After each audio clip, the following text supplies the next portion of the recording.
Hello guys, good day and welcome to Archie News. I'm Architect Jojo. Today we're here again in Congressional Town Center, Tower 2 amenity area. Now let's take a look and let's have an update of the swimming pool area. Here exactly where I stand here in Congressional Town Center. Now from the function area, so punta tayo dito sa area ng swimming pool. So we have here two stair.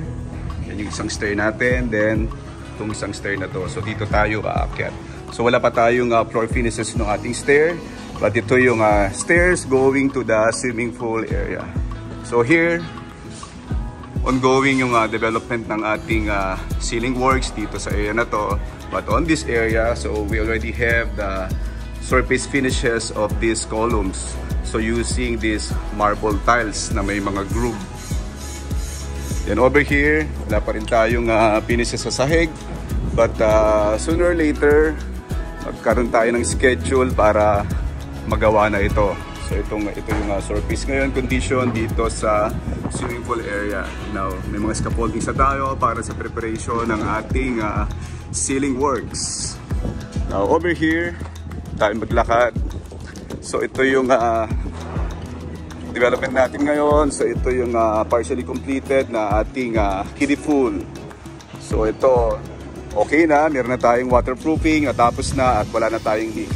Now over here, meron na rin tayong na-install na perimeter glass railing. Over here, ito yung ating glass railing. So we have the railing height of 1.2 meters from the finished floor dito sa inaapakan natin. No? So wala pa tayong floor finishes dito. But eventually, pagka nailagay na natin yung floor finishes dito, ang magiging height nitong railing natin is 1.2 meters. Then we have here the height of the glass. Dito natin siya insert dito sa channel na to.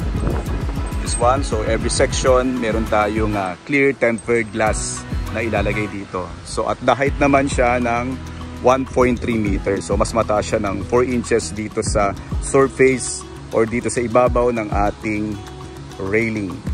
Now over here, nag-provide din tayo dito ng sukalo as support din dito.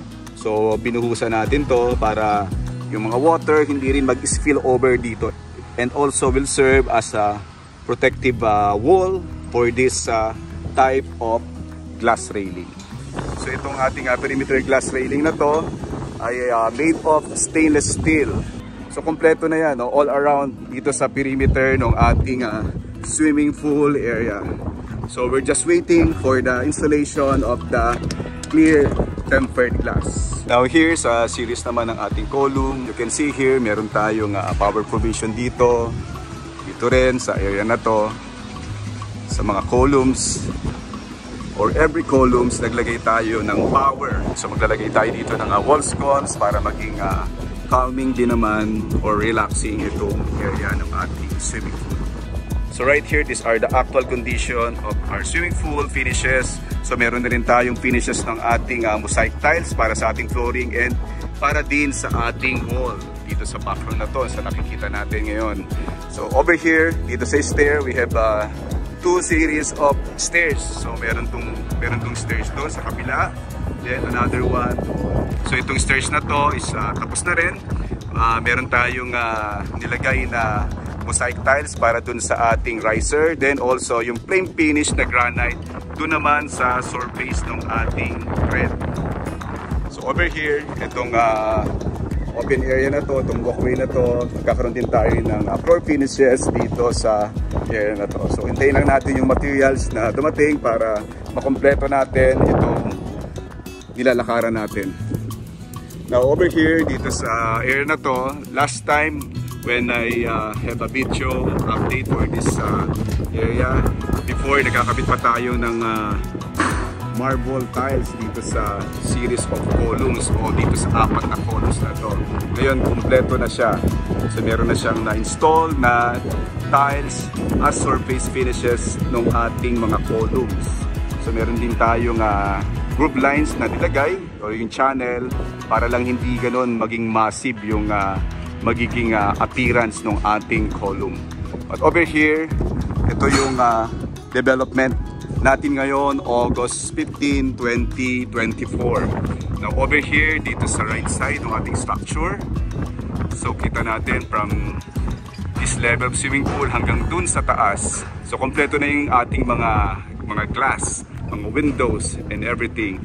Then also, so over here ito yung ating clear tempered glass na windows, fixed windows and operable windows. So here as you notice, meron tayong series of aluminum powder coated na louver.